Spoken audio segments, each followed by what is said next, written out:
First ever factory outlet Mukunda jewellery KPHB Kothapet Khammam Somajiguda Hanamkonda. నమస్తే అమ్మా. నమస్తే అమ్మా. శనివారం ముక్కోటి ఏకాదశి, వైకుంఠ ఏకాదశి. అసలు వీటికి పేర్లు ఎలా వచ్చాయి? మనం ఆ రోజు చేయవలసింది ఏమిటి? రెండు గట్టిగా ఒకేసారి అడిగేశారు. మరే మారే వైకుంఠం, వైకుంఠ ఏకాదశి, ముక్కోటి ఏకాదశి, ఈ రెండు పేర్లు ధనుర్మాసంలో వచ్చే శుక్లపక్ష ఏకాదశికి ఉంటాయి. ఏకాదశి, ద్వాదశి, దశమి, పూర్ణిమ ఇవన్నీ చాంద్రమానానికి సంబంధించి చైత్ర నుంచి పాల్గొనం దాకా ఉండాలి కదా. ధనుర్మాసం అంటారు ఏమిటి అని మీకు అనుమానం రావాలి. కానీ ఈ ధనుర్సు కానీ ఈ ధనుర్మాసం కొన్ని మార్లు పుష్యమాసంలోనూ కొన్ని మార్లు మార్గశిర మాసంలోనూ వస్తుంది. ఇందులో ఎప్పుడొచ్చినా ధనుర్మాసంలో వచ్చేటటువంటి శుక్లపక్ష ఏకాదశి ఏదైతే ఉందో దానిని వైకుంఠ ఏకాదశి లేక ముక్కోటి ఏకాదశి అంటారు. ఎందుకు అంటే ఆషాఢ శుద్ధ ఏకాదశి నాడు యోగ నిద్రల్లో ప్రవేశించినటువంటి శ్రీ మహావిష్ణువు 4 నెలలు అయిన తర్వాత మేలుకుని నెమ్మదిగా తన పడక గది తలుపు తీసుకుని తన ఇంటి లోపల ఉన్నటువంటి ఆంతరంగికులకి దర్శనం ఇచ్చేటటువంటి సమయం.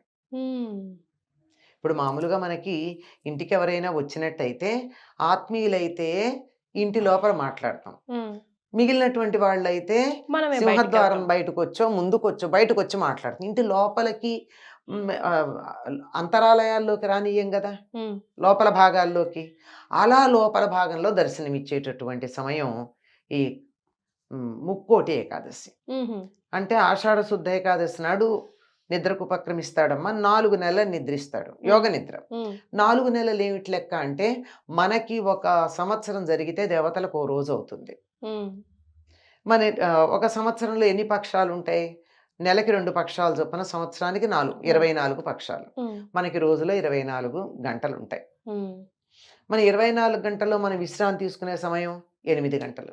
కనుక 8 గంటలు అంటే 8 పక్షాలంటే 4 నెలలు.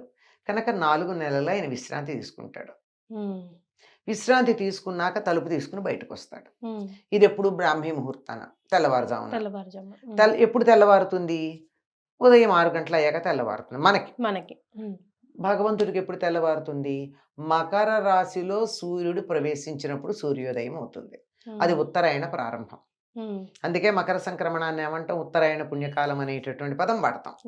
అక్కడి నుంచి 6 నెలలు ఉత్తరాయణం. ఆ తరువాత జూలైలో వచ్చేటటువంటిది దక్షిణాయనం. దక్షిణాయనం 6 నెలలు రాత్రి, ఉత్తరాయణం 6 నెలలు పగలు. పగలు అంటే సూర్యోదయానికన్నా ముందే లేస్తాం. పద్ధతి తెలిసిన వాళ్ళు, సంప్రదాయం తెలిసిన వాళ్ళు ఎప్పుడు నిద్రలేస్తారు? సూర్యోదయానికన్నా ముందు 4-4:30కి లేస్తారు. సూర్యుడు ఉదయించాక లేవరు. మనం పడుకుని ఉండగా సూర్యుడు చూడకూడదట. అది లెక్క. అది మన నిద్ర లేవడానికి. అసలు ఎవరినైతే నిద్రిస్తుండగా సూర్యుడు చూస్తాడో వారికి ఎక్కువ తెలివితేటలు ఉండవు, అభివృద్ధి ఉండదు అని చెప్తారు. అంటే వాళ్ళని రోగుల కింద పరిగణిస్తాడంట సూర్యుడు అని మా నాన్న చెప్పి. అదే అంటున్నాను. ఏమి ఆరోగ్యం ఉండదని చెప్పాను కదా. మరి అలాంటిది ఆ స్థితి ఉండకూడదు కదా. కనుక ఎప్పుడు లేవాలి? 4-4:30కి లేవాలి. మకర సంక్రమణం నాడు సూర్యోదయం అయ్యేటట్టయితే ఒక సంవత్సరానికి ఎప్పుడు లేవాలి? సూర్యోదయానికన్నా ముందు లేవాలి కదా. కనీసం 1 నెల రోజులు ముందు లేవాలి. నెల అంటే వాళ్ళకి 1 నెల అంటే 2 గంటలు. ఒక పక్షం అంటే గంట అన్నాం కదా. 6 గంటలకు సూర్యోదయం అయితే 5 గంటలకు లేచినట్టు. మకర సంక్రమణం నాడు సూర్యోదయం అయితే ధనుస్ సంక్రమణం నాడు నిద్రలేస్తాడు. అలా లేచి నెమ్మదిగా తలుపు తీసుకుని పడగదిలో నుంచి తన కోసం ఎదురు చూస్తున్నటువంటి వారు ఇంటి లోపల ఎదురు చూస్తున్న వాళ్ళకి దర్శనమిస్తారు. ఈ వైకుంఠ ద్వారం తెరుచుకుంటుంది కనుక దీనికి వైకుంఠ ఏకాదశి అని పేరు. అప్పుడు తలుపులు తెరుచుకుంటాయి వైకుంఠానికి, శ్రీ మహావిష్ణువుని దర్శించుకోవడానికి. కనుక ఇది వైకుంఠ ఏకాదశి. అలాగే ఆయన దర్శనం కోసం ఎప్పుడో అయితే అలసిపోతాడు సాయంకాలానికి, నిద్ర లేవంగానే మొట్టమొదట కనుక వెళ్ళినట్టయితే రాత్రంతా విశ్రాంతి తీసుకుని హాయిగా ఉంటాడు, తాజాగా ఉంటాడు. తాజాగా ఉన్నప్పుడు కొంచెం మనసు ప్రసన్నంగా ఉంటుంది. వెళ్ళి స్వామిని దర్శించుకుందామని చెప్పి ముక్కోటి దేవతలు అక్కడ ఉంటారు. కనుక ముక్కోటి ఏకాదశి నాడు విష్ణుమూర్తికి ఎవరైతే నమస్కారం చేసుకుంటారో వాళ్ళు ఎంతమందికి నమస్కారం చేసినట్టు? ముక్కోటి దేవతలకు నమస్కారం చేసినట్టు. ముక్కోటి దేవతలు నమస్కారం చేసుకోవడానికి ఒక్క చోట విష్ణువుని దర్శించుకోవడానికి వెళ్ళినటువంటి రోజు ఏదైతే ఉందో దాన్ని ముక్కోటి ఏకాదశి అన్నారు. వైకుంఠపు ద్వారాలు తెరుచుకుంటాయి గనక వైకుంఠ ఏకాదశి అన్నారు. ఇదమ్మా ఈ పేరు రావడానికి కలిగినటువంటి కారణం. నిజం మాట ఎట్లా ఉన్నా అసలు ఎందుకు ఆ మాట అంటారో తెలుసుకుందాం.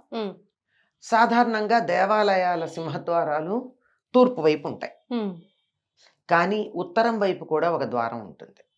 ఆ ఉత్తర ద్వారం ఏమిటంటే ఈ ఇంటి లోపలికి వెళ్ళేది, తూర్పు ద్వారం ఏమో ఇంట్లోంచి బయటకు వచ్చేది. ఉత్తర ద్వార దర్శనం అంటే ఉత్తర ద్వారం ఇంటి లోపలికి ఉంటుంది గనక పడక గదిలోంచి వచ్చేది.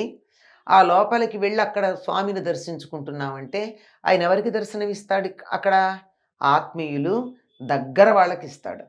అంటే మనం అక్కడి నుంచి వెళ్ళామంటే అర్థం ఏమిటి?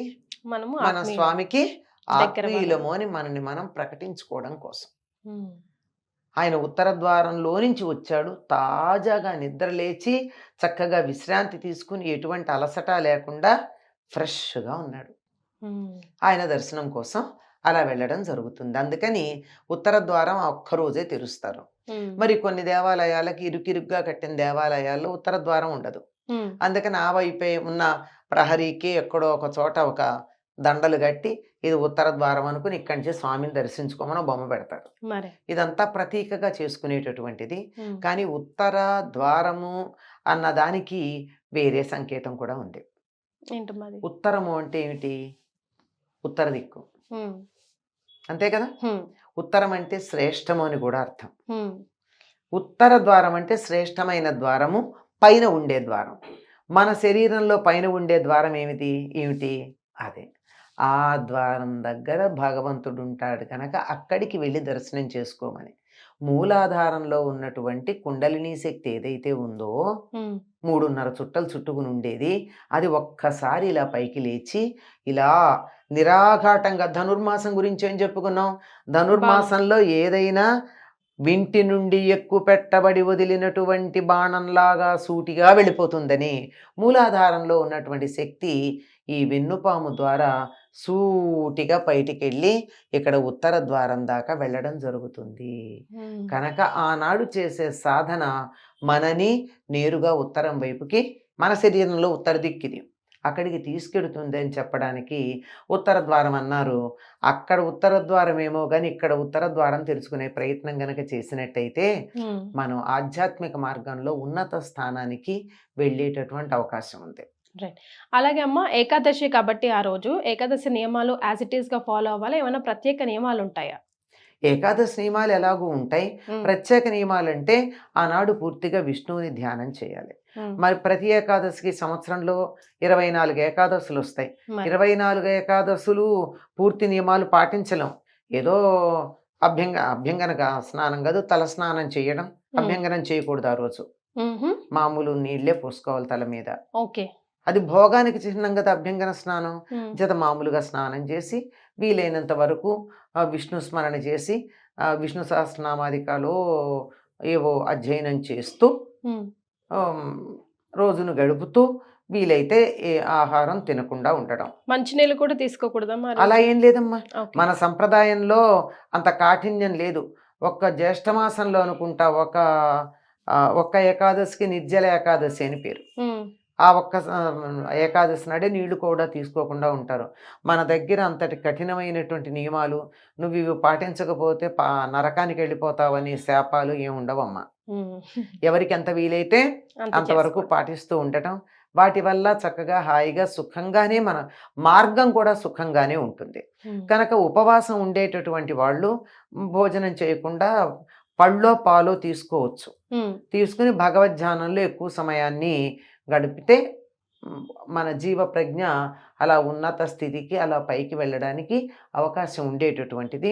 అది ఈ ప్రతి ఏకాదశికి చేసే నియమాల కన్నా దీన్ని మరి కొంచెం అధికంగా, అంటే అప్పుడు ఏదో ప్రతి ఏకాదశికి ఒకసారి విష్ణు సహస్రనామం చదువుతాను అనుకుంటే ఈసారి ఎక్కువ సార్లు చేస్తారు. కొంచెం ఎక్కువగా చేయడం వీలైతే.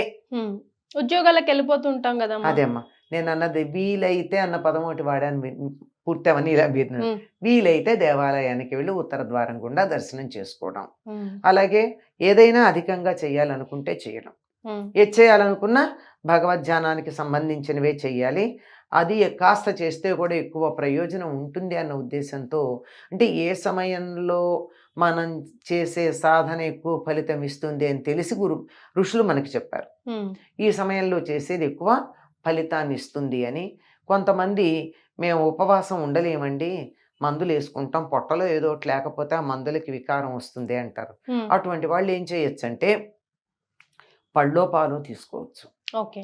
లేదండి మాకు అది కూడా పడవు, గట్టిగా ఏదన్నా ఉండాలి ఘన పదార్థం అంటే ఉప్పు లేకుండా తింటారు.